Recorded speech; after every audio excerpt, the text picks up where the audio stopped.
So hello everyone, welcome to our channel UPSC Connect. ठीक है, तो a question was posted today, है ना? एथिक्स का हम लोग स्टार्ट कर रहे हैं. जो ग्रुप पे क्वेश्चन पड़ा हुआ था, ठीक है, उसका फ्रेमवर्क हम दे रहे हैं, है ना? यार आपको क्या लिखना है, क्या नहीं लिखना है. It's very much important. Ethics is not only about writing answers, है ना? एथिक्स और जीएस में यार यही अंतर है कि जीएस में आप मैकेनिकल हो सकते हैं, है ना? एथिक्स इज ऑल अबाउट कि यार आप क्या नए डायमेंशंस दे सकते हैं किसी भी टॉपिक को. उसमें एग्जांपल्स बहुत इंपॉर्टेंट होता है एथिक्स में देना, है ना? तो क्वेश्चन हमने आज पोस्ट किया था, वो था what do you understand by values in ethics. ठीक है, इसमें कीवर्ड क्या हो गया? सबसे पहले हमको क्या देखना है? कीवर्ड्स क्या है? Value, ethics. ठीक, दो टर्म है. आपने अपना सिलेबस पढ़ा होगा सही से. नहीं पढ़ा है तो यार पढ़ लो, रट लो उसको, जितनी बार रटना है रट लो, है ना? फिर आगे क्या है? In what way is it important to be ethical. ठीक है, वे पूछ रहा है. In what ways is to be important to be ethical along with being professionally competent. ठीक है, ये पूछ रहा है. तो यार देखो इसमें आप क्या क्या लिखोगे. सबसे पहले आपका फ्रेमवर्क क्या होना चाहिए? सबसे पहला पॉइंट क्या है? आप डेफिनेशन लिखोगे. किसकी? वैल्यूज और एथिक्स की डेफिनेशन चाहिए, है ना? और एथिक्स का क्वेश्चन है, आपको स्टैंड आउट करने के लिए एग्जांपल्स आपको स्टैंड आउट करने के लिए बहुत यूजफुल होते हैं एथिक्स में, है ना? एक्स्ट्रा मार्क यार एग्जामिनर कब देगा आपको? कुछ ना कुछ तो उसमें अलग होना चाहिए, है ना? अलग कैसे होगा यार, हर कोई चीजें वही लिख रहा है ना? तो giving different examples is very much appreciated, है ना? तो फिर आप एग्जांपल लिखा. फिर आपने क्या किया? आप second part of the question को एड्रेस करें. सेकेंड पार्ट क्या है? ये. ठीक है, इसको एड्रेस करोगे.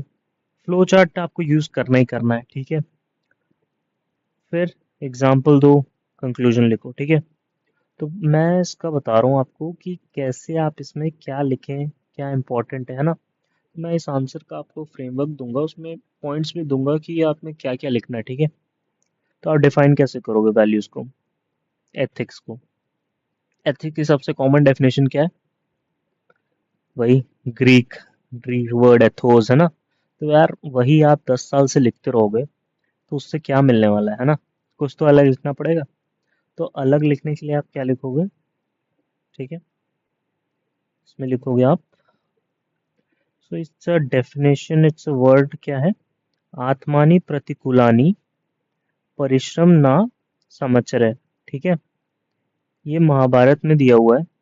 ठीक है, इससे क्या हमने डिफाइन कर लिया? इससे हमने एथिक्स डिफाइन कर लिया. ठीक है, इससे हमें एथिक्स डिफाइन लिया. अब इसमें आप it's derive from Greek Athos ये सब लिखने की कोई जरूरत नहीं है. ठीक है, एक डेफिनेशन हो गई, बहुत है. ठीक है, इससे हमारा एथिक्स डिफाइन हो गया. और उसके बाद हमें वैल्यूज डिफाइन करना है. वैल्यूज डिफाइन करने के लिए क्या? आप किसी थिंकर को कोट कर दो. थिंकर को कोट करोगे, इट्स वेरी मच अप्रिशिएटेड कि यार जेनरिक आंसर लिखने से अच्छा है थिंकर को कोट करो. ठीक है, जैसे उसमें कोट है क्या?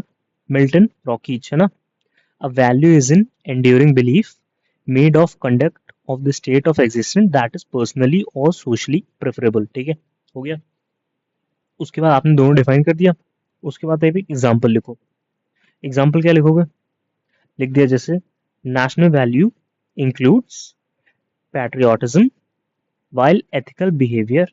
ठीक है, एथिकल बिहेवियर नहीं, पैट्रियोटिज्म, डेमोक्रेसी एंड इंटेग्रिटी. ठीक है, नेशनल वैल्यूज में ये तीन चीजें हो गई. ठीक है, और एथिकल वैल्यूज में क्या हो गया?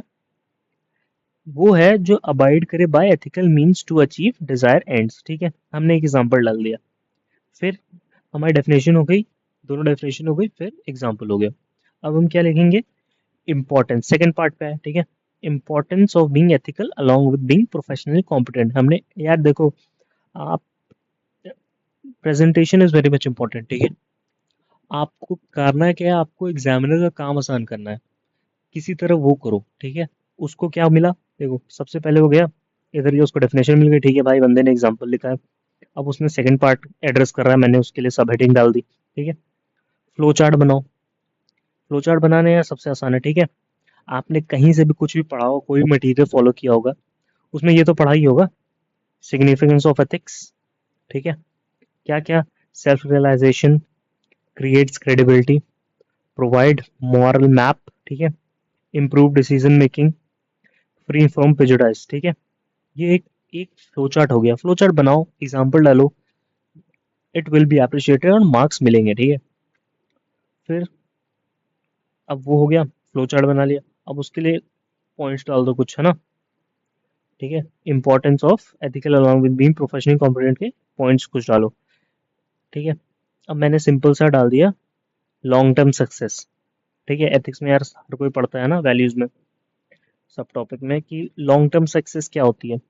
एथिकल बिहेवियर रहेगा, वो कंट्रीब्यूट करेगा लॉन्ग टर्म सक्सेस में। उसका एग्जांपल डाल दो, इन्फोसिस का एग्जांपल डाल दो, है ना, टाटा का एग्जांपल डाल दो। क्यों? क्योंकि सबको पता है यार, long term success is gives less pain, है ना, short term success more pain, है ना, ये तो सबको पता है। फिर ये लिख दिया। फिर स्टेक होल्डर्स लिख दो, स्टेक होल्डर कॉन्फिडेंस कैसे, ethical behaviour instead confidence in stakeholder, ठीक है। एग्जांपल डाल दिया, सेबी का एग्जांपल डाल दिया। सेबी ने भाई सेबी बना, उसकी रेगुलेशन से हम इन्वेस्टर को यार वो क्या कहते हैं, कॉन्फिडेंस मिलता है कि यार हाँ पैसा हमारा डूबेगा नहीं, ठीक है।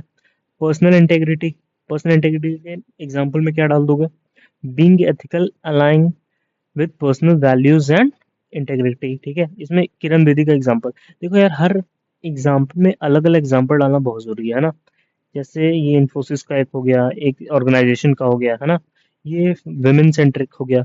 आपकी कॉपी कौन चेक कर रहा है उसके हिसाब से हर जगह एक सीनियर सिटीजन का डालो, ठीक है, वुमेन का डालो। इट्स वेरी मच इंपॉर्टेंट कि आप हर डायमेंशन को एड्रेस करें, है ना। तो किरण बेदी का आप एग्जांपल डाल दो, शी वाज, है ना, IPS officer, she doesn't compromise with her integrity and all, है ना, वो सब चीजें लिख दो। फिर एक और लिख दो, वो चौथा पॉइंट, ट्रस्ट एंड रेपुटेशन, ठीक है। Ethical behaviour builds trust and foster strong relationship with colleagues, clients and community, ठीक है। टाटा का एग्जांपल डाल दिया, ठीक है, रतन टाटा का, बढ़िया है, ठीक है ना, रेपुटेशन है भाई की। तो फिर देखो ये चार पॉइंट ये हो गए, फ्लो चार्ट हो गया, आपने डिफाइन किया, एग्जांपल डाल दिया, एग्जांपल की कमी नहीं है, हर चीज में आपने एग्जांपल डाला है, ठीक है। अब कंक्लूड कर दो कुछ भी कंक्लूड करके, है ना। If the values are negative, the higher skill will result in higher negative contribution. Hence, mix of both is needed. ठीक है, बहुत है, सिंपल है, ठीक है। इतना कर दो, काम भर का है यार। देखो, this is just a framework, आप इसके ऊपर काम करो, है ना। मैंने आपको बस लिखने का तरीका बताया कि यार देखो, आपसे क्वेश्चन डाला है, आपको कुछ समझ में नहीं आ रहा, आप देखो कि कैसे अप्रोच करना है ना। Approach is very much important, brainstorm करो। तो ठीक है, ठीक है, I think it will be helpful, है ना। जो भी हो, कोई डाउट वाउट हो तो बताना, है ना, कमेंट में आप डाल देना या टेलीग्राम पे कर देना, ठीक है। टेलीग्राम का डिस्क्रिप्शन लिंक में डाल दिया है, ठीक है, ज्वाइन कर लो, ठीक है। चलो ठीक है यार।